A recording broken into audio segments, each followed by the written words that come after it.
नमस्कार, मैं हूं संजय शर्मा। आप देख रहे हैं 4 PM महाराष्ट्र। क्या मोदी जी की राजनीति पर एक बड़ा ग्रहण लगने जा रहा है?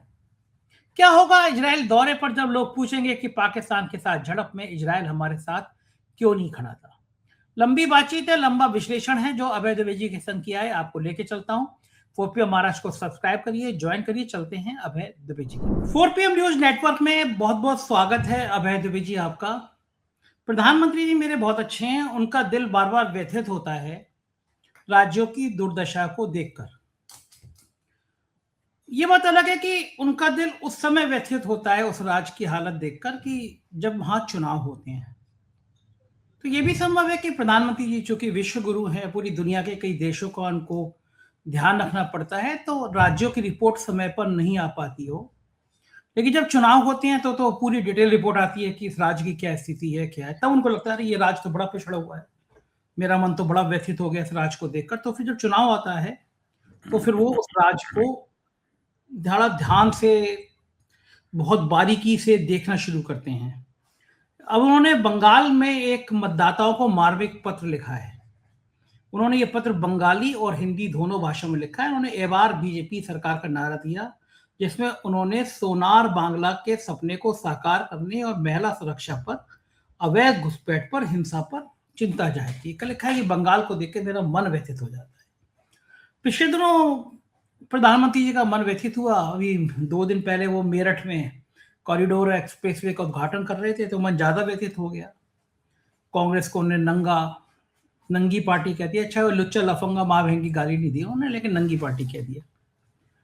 प्रधानमंत्री भावुक हैं, गुस्सा आता है तो फिर वो भूल जाते हैं कि वो प्रधानमंत्री हैं, या प्रधानमंत्री पद की एक मर्यादा होती है। क्योंकि नेहरू जी कभी भी इस तरह का नंगी पार्टी है, लुच्ची पार्टी है, इस तरह की भाषा नहीं बोलते। तो अभी मुझे लगता है कि प्रधानमंत्री जी को शायद जो लोग सिखा रहे हैं उन्होंने याद नहीं दिलाया है कि नेहरू जी ऐसी भाषा नहीं बोलते थे, इसलिए आपको भी ऐसी भाषा नहीं बोलनी चाहिए। लेकिन मन व्यथित होता है ना, भावुक आदमी ऐसे बोल देते हैं।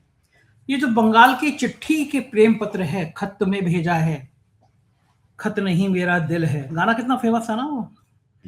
तो प्रधानमंत्री जी उसी भाव में खत लिख रहे हैं। तो प्रधानमंत्री जी की इस संवेदनशीलता पर आपका क्या कहना है? देखिए, जहां तक जवाहरलाल नेहरू का सवाल है, जवाहरलाल नेहरू प्रधानमंत्री के मुकाबले कहीं नहीं ठहरते। ये आपकी गलतफहमी है। आप बार बार नेहरू जी को ले आते हैं। प्रधानमंत्री के निगाह में नेहरू जी की कोई वक़्त नहीं है। नेहरू जी शिष्ट किस्म की राजनीति करते हैं। नरेंद्र मोदी मानते हैं कि नेहरू जी की कमी थी।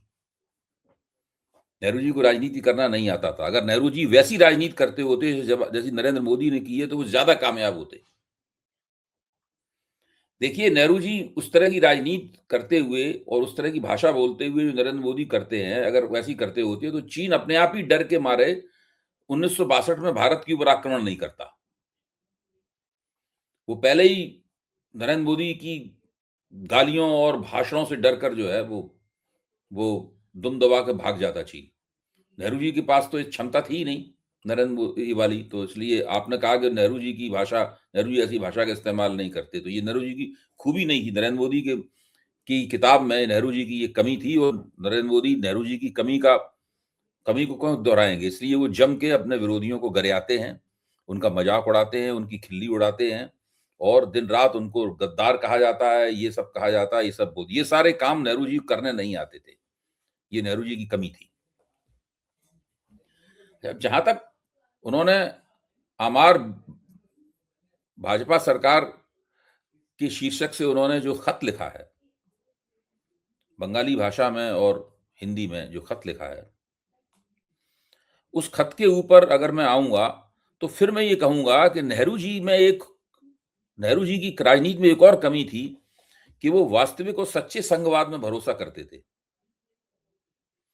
इसलिए वो राज्यों के मुख्यमंत्रियों को नेहरू जी भी पत्र लिखा करते थे। आपको याद होगा, नेहरू जी ने बहुत मुख्यमंत्रियों को पत्र लिखे थे, निजी पत्र लिखा करते थे, जिसमें वो उन राज्यों की कमियों की, उन राज्यों की समस्याओं की उनसे चर्चा किया करते थे। नेहरू जी के पत्र बड़े मशहूर हैं कि कैसे एक प्रधानमंत्री राज्यों में अपने मुख्यमंत्रियों को पत्र लिखता है और उनके साथ संवाद स्थापित करता है। और उसमें नेहरू जी इस बात की कोई पक्षपात नहीं करते थे कि राज्यों में उनकी सरकार का मुख्यमंत्री है या किसी दूसरी सरकार का मुख्यमंत्री है। वो सबको पत्र लिखती थी। हालांकि उन दिनों कांग्रेस का बड़ा वर्चस्व था, हर जगह मोटे तौर पर कांग्रेस की ही सरकार हुआ करती थी, लेकिन कांग्रेस के भीतर बहुत सारे मुख्यमंत्री नेहरू जी का विरोध भी करते थे। जैसे उत्तर प्रदेश में इतने बड़े-बड़े मुख्यमंत्री हुए हैं, गोविंद वल्लभ पंत हुए हैं, संपूर्णानंद हुए हैं, चंद्रभान गुप्ता हुए हैं, ये बड़े-बड़े तगड़े मुख्यमंत्री थे। ये कोई जवाहरलाल नेहरू से दबते नहीं थे। जवाहरलाल नेहरू की हैसियत अपनी सरकार में फर्स्ट अमंग द इक्वल्स थी। बराबर के लोगों में उनका पहला स्थान था। ऐसा नहीं है कि मतलब वो बहुत ऊंची जगह पे बैठे हुए थे। ज्यादा से ज्यादा बराबर के लोगों में पहले नंबर पर खड़े हुए थे Nehru ji. First among the equals, ये थे नेहरू जी की स्थिति। तो लेकिन फिर भी नेहरू जी चंद्रभान गुप्ता को भी पत्र लिखते थे, संपूर्णानंद को भी पत्र लिखते थे, गोविंद वल्लभ पंत को भी पत्र लिखते थे। इस रफी अहमद किदवई भी थे और बहुत से बड़े लोग थे नेहरू जी की सरकार में। तो मेरा कहने का मतलब यह है कि मोदी जी की जो खूबियां हैं, नेहरू जी उन खूबियों से वंचित थे। मोदी जी की एक सबसे बड़ी खूबी यह है कि वो जो विपक्ष द्वारा संचालित सरकारें होती हैं, उन सरकारों को उनकी केंद्र सरकार सहयोग नहीं करती। उन सरकारों का बकाया नहीं पे करती, बकाये का भुगतान नहीं करती। उन सरकारों के जीएसटी का जो समायोजन होता है, वो केंद्र सरकार नहीं करती। जो टैक्स में उन सरकारों का हिस्सा है, केंद्र सरकार उन हिस्सों को नहीं देती। इसलिए वो सरकारें हमेशा ही आर्थिक दिक्कत की शिकार बनी रहती हैं। उन्होंने कर्नाटक की सरकार के साथ यही किया है, उन्होंने तेलंगाना की सरकार के साथ यही किया है और उन्होंने पश्चिम बंगाल की सरकार के साथ भी यही किया है। वो तमिलनाडु की सरकार के साथ भी यही करते रहे हैं। इन तमाम विपक्षी राज्यों के मुख्यमंत्री फाइनेंस कमीशन के पास आके गुहार लगाते रहे हैं वित्त की हमारी जो है वो हमारा बकाया अदा करो, हमें राज्य के विकास के लिए पैसा खर्च करना है। लेकिन मोदी जी की सरकार ऐसा नहीं करती। मोदी जी ने अपना इरादा बिल्कुल, इसमें भी मोदी जी ने इरादा अपना छुपाया नहीं है। उन्होंने एक अभूतपूर्व नारा दिया है जो भारत के इतिहास में किसी भी नेता ने, प्रधानमंत्री ने दिया, वो है डबल इंजन की सरकार। अब तो वो नारा विकसित होकर ट्रिपल इंजन की सरकार हो गया है।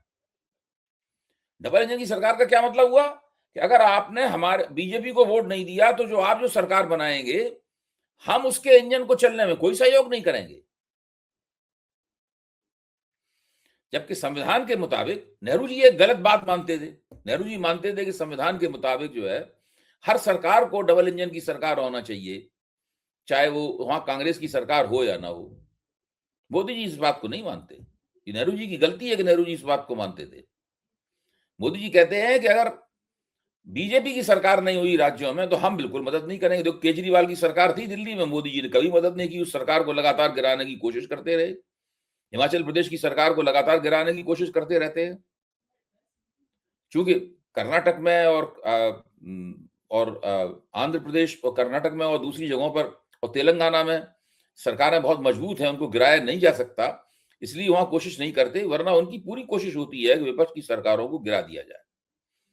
इसलिए जवाहरलाल नेहरू की मोदी से तुलना करना बेकार है। नेहरू की तो औकात ही क्या थी, प्रधानमंत्री तो ऐसा होना चाहिए जैसे कि नरेंद्र मोदी है।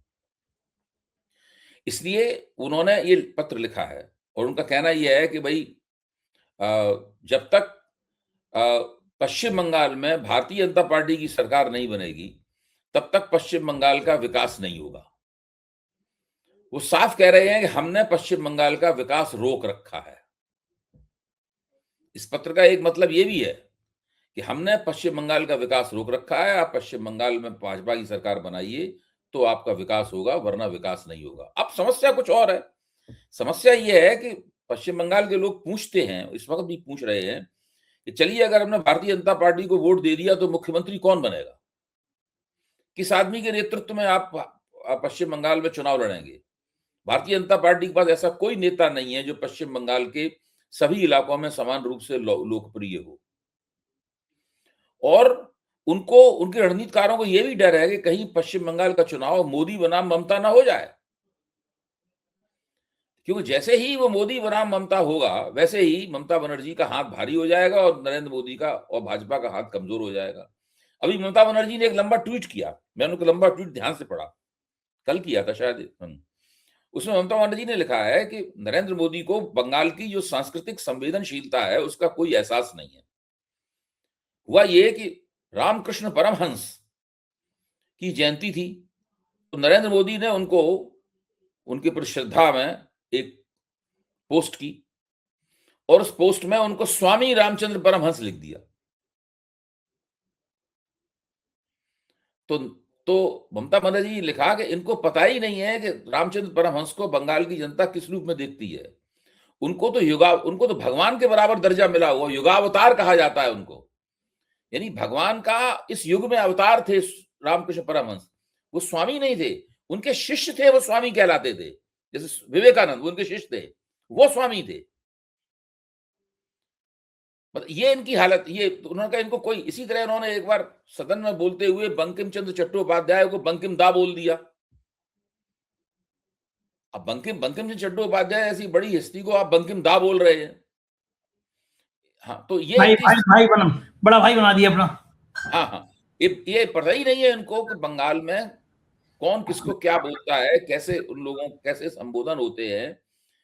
बंगाल में आमतौर पर बोलचाल की शिष्टता क्या है, बंगाल के महापुरुषों को जो जिनको बंगाल की जनता इनके ऊपर गर्व करती है, जो बंगाल की संस्कृति के शलाका पुरुष हैं, उनको किस तरीके से याद करना चाहिए, किस तरह उन्हें श्रद्धांजलि देना चाहिए, किस तरह उनके प्रति सम्मान व्यक्त करना चाहिए, ये तक इन लोगों को नहीं पता है।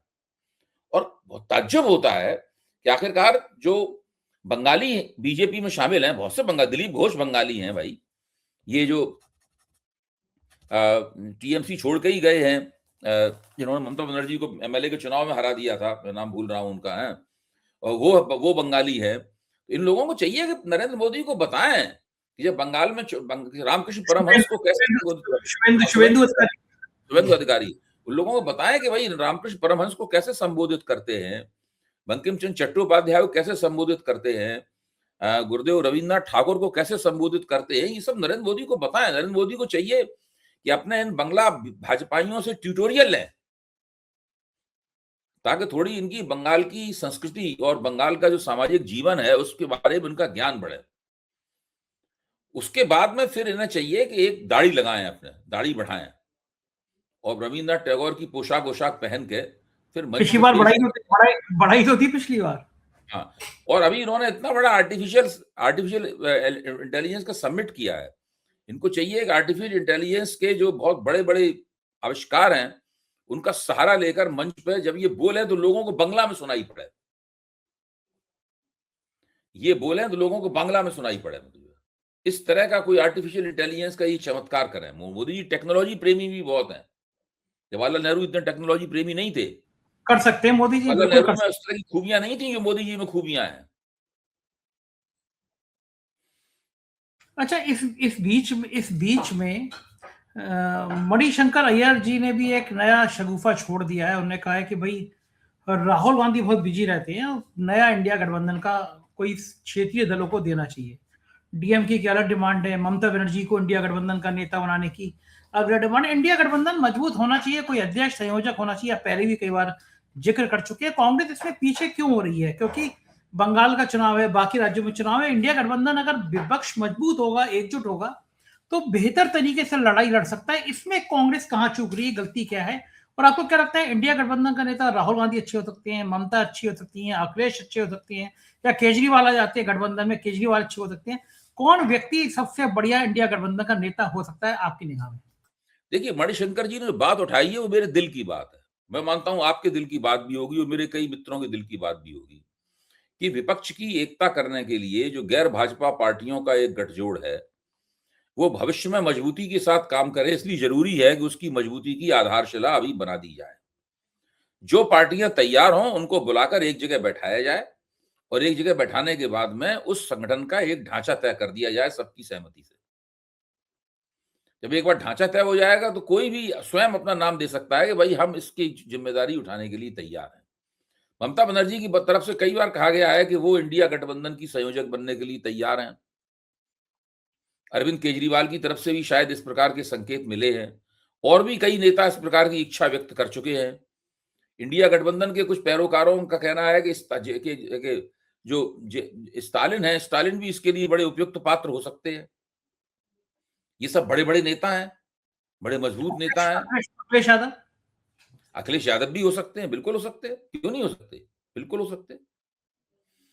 लेकिन इसमें क्या है कि अभी ममता बनर्जी का तो चुनाव अभी हो जाएगा, स्टालिन का भी चुनाव हो जाएगा, तो जब ये लोग दोबारा मुख्यमंत्री बन जाएंगे तो 5 साल बाद होगा इनका चुनाव। अखिलेश जी का ये है कि अखिलेश जी का अगले साल चुनाव होने वाला है। अखिलेश जी के सिर पे चुनाव है, उन्हें और दूसरी जिम्मेदारी निभाना उनके लिए थोड़ा मुश्किल होगा।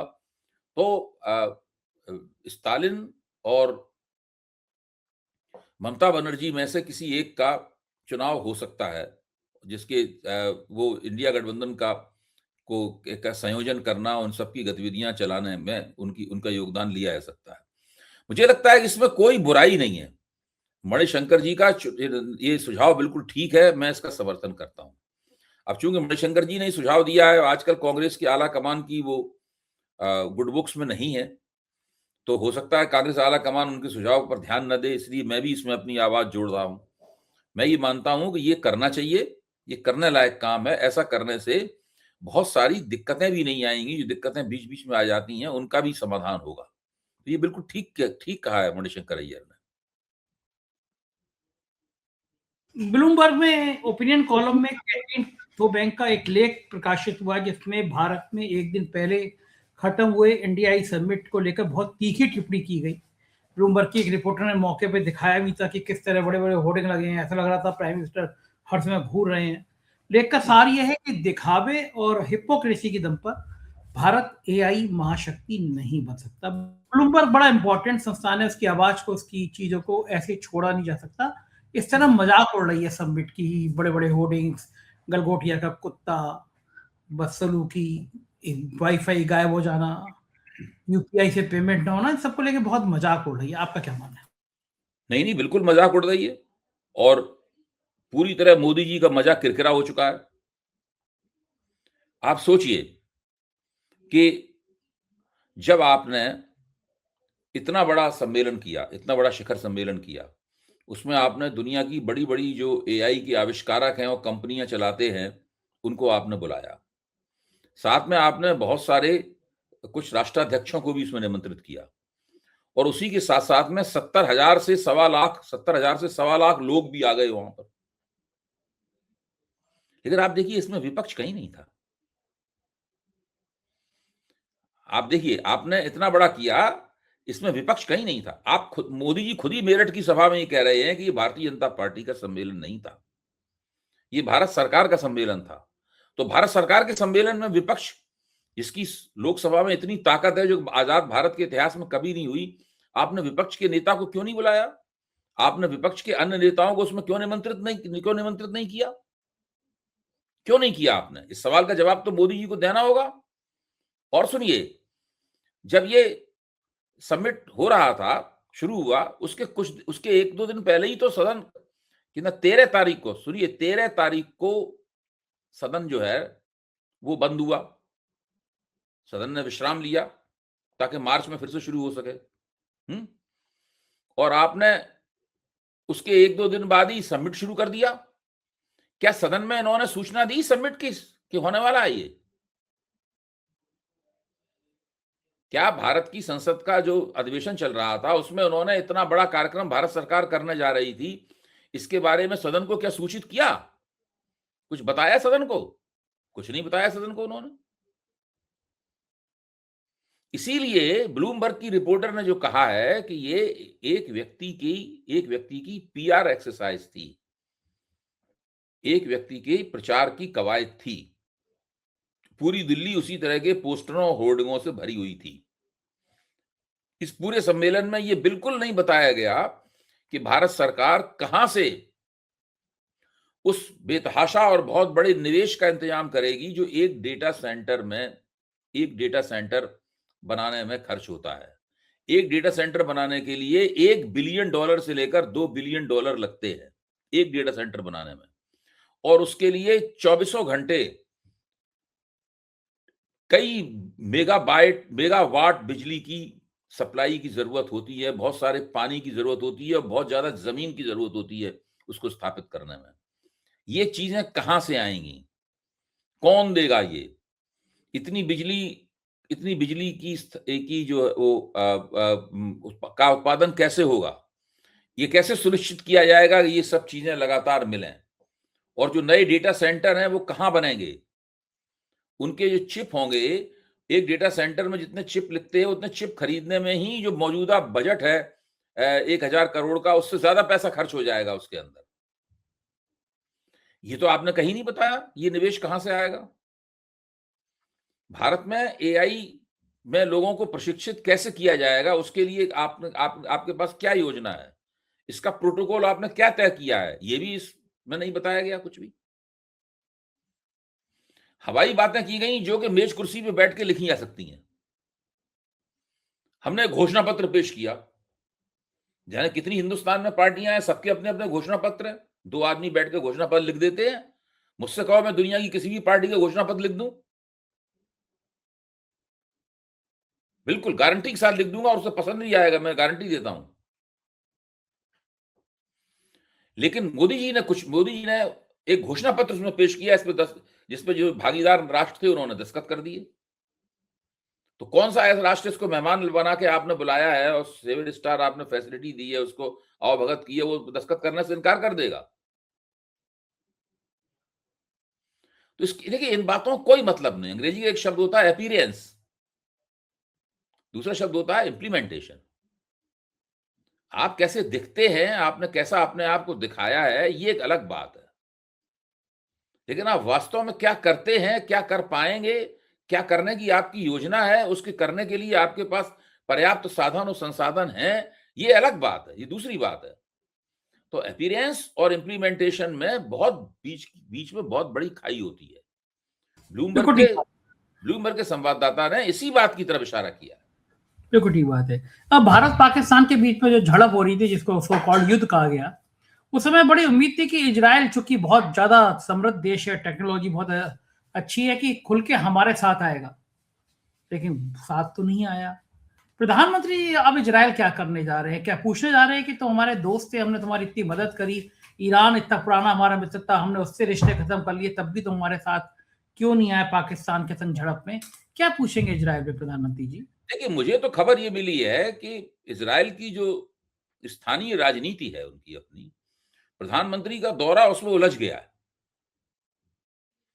मतलब ऐसा नहीं है कि इजराइल में सभी राजनीतिक शक्तियां प्रधानमंत्री का स्वागत करने के लिए उतावली हों। वहां पर जो सत्ताधारी लोग हैं उनको छोड़कर दूसरी राजनीतिक शक्तियों को ये पसंद नहीं आ रहा है कि नरेंद्र मोदी वहां का दौरा करने के लिए जाएं। दूसरे ये है कि जो अमेरिका, यूरोप और इजराइल का जो त्रिकोण है, नरेंद्र मोदी इस त्रिकोण में बहुत अच्छी तरीके से फिट नहीं होते, क्योंकि अमेरिका के साथ में इनके जो संबंध हैं वो बड़े ठंडे गर्म किस्म के संबंध हैं। तो मुझे नहीं लगता कि इजराइल में प्रधानमंत्री जो जा रहे हैं, इस बहुत ज्यादा गर्मजोशी इसका भारत को कोई बहुत बड़ा लाभ होने वाला है।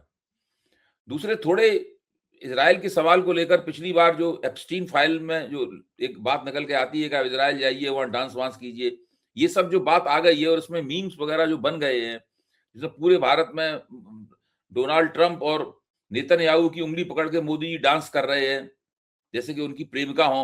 उस मोदी जी की पोशाक भी उनको स्त्रियों की पहना दी गई है उन मीम्स में। तो वो सब जो हुआ है उससे काफी एक भद्दे किस्म की पृष्ठभूमि बन गई है, बहुत ही बदजायका किस्म का माहौल बन गया है जिसमें मोदी जी इजराइल की यात्रा करने जा रहे हैं। तो मुझे नहीं लगता कि मोदी जी इजराइल की यात्रा से कुछ विशेष हासिल कर पाएंगे। बिल्कुल ठीक बात है अभय जी। लग भी ये रहा है कि राजनीति बहुत उलझी हुई है। बहुत शुक्रिया, आपने मेरे को इतना समय दिया, बातचीत की, थैंक यू। ये थे अभय दुबे जी। पूरी बातचीत आपने सुनी, कैसी लगी बातचीत बताइएगा जरूर। शुक्रिया, थैंक यू।